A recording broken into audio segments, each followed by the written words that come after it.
This is by far the hardest video I have attempted to record. Not because the information is so complicated, but because of what it means. During my research, I came face to face with the true magnitude of what we are dealing with. This is deep. This is wide. And it reaches into places that should make every American angry. I am one person with a camera. Someone with far more reach than me needs to be talking about this. But until they do, I will. The Huione Group started in 2014 in Phnom Penh, Cambodia. On paper, it's a luxury services company. They lease helicopters, 5-star hotel reservations for wealthy Chinese and Cambodian clients. That was the front. Behind it, a payment platform called Huione Pay and a marketplace called Huione Guarantee that operated through Telegram, the messaging platform that allows massive anonymous group channels with almost no oversight and almost no rules. That is why the fraud industry chose it. And that is where Huione built their storefront. And what they were selling on that storefront is what I need you to hear. Huione Guarantee was not hidden. It was not on the dark web. It was a functioning commercial marketplace with product listings, vendor ratings, and customer service, accessible to anyone connected to the fraud industry. And here's what they sold. Money laundering services listed like a product, priced by volume. Pig butchering kits, the complete software package. Fake investment platforms, romance scam scripts, fake trading dashboards, everything a fraud operation needs to run the scheme that stole from American seniors. They sold synthetic identities, fake government IDs, fake KYC documents, what you need to open the Money Mule accounts that we talked about in the last episode. And AI-powered scam tools, voice cloning, deep fake technology, automated systems to run romance scams at scale with no human intervention. And Starlink satellite equipment to provide internet access to scam compounds in remote areas of Myanmar and Cambodia, the jungle locations where wired infrastructure doesn't reach. So this way, the fraud operations could keep running around the clock. This was a supply chain, a fully stocked fraud supply chain. And it was open for business for years, at least 10. Now let me tell you who is attached to this institution. One of the directors of a key Huione Group unit is Hun Tu. Hun Tu is the nephew of Hun Sen, the man who ruled Cambodia for nearly 4 decades. He is also the cousin of the current Prime Minister. That is the ruling family of Cambodia. The U.S. Treasury Department confirmed the connection in its official designations. Analysts who study this region have estimated that the scam industry in Cambodia generates revenue equal to 60% of the country's entire gross domestic product, GDP. 60%. And the institution at the center of that industry had a director who is a member of the family running the country. When Cambodia's central bank revoked Huione Pay's license in January of 2025, analysts said at that time plainly, this was not reform. It was a brand switch.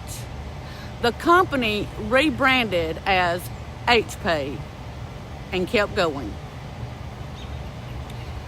Here is the part that should make you furious. In July of 2024, blockchain analytics firm Elliptic published their findings on Huione. The 98 billion figure, the marketplace, the fraud kits, all of it documented and public. Google removed Huione Guarantee from its application at that same month. The evidence was out, the trail was documented, and the world knew. The U.S. Treasury did not issue its final rule cutting Huione off from the American financial banking system until October of 2025. It did not take effect until November 17, 2025.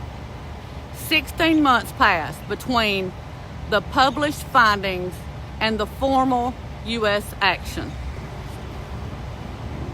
In those 16 months, the marketplace kept running.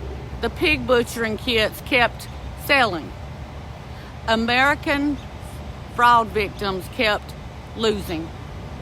On November 17, 2025, U.S. financial institutions were finally prohibited from conducting any business with the Huione Group or any of its subsidiaries. The UK followed suit. South Korea sanctioned 4 Huione entities in December of 2025. Sanctioned, I have discovered, is about the equivalent of a strongly worded letter. The chairman of Huione, Lee Exong, was extradited to China in April of 2026 to face fraud and money laundering charges. And in the months after the sanctions, Huione Pay froze withdrawals. Users could not get their money out. Protesters took to the streets of Phnom Penh, demanding their funds. The fraud bank had a bank run. $98 billion. A telegram marketplace selling fraud kits to criminals who stole from your family. A director connected to the ruling political family. 16 months between the evidence and the action. That is the Huione Group. They will tell you that it's over. The U.S. severed their access to the American financial system. The platform is shut down.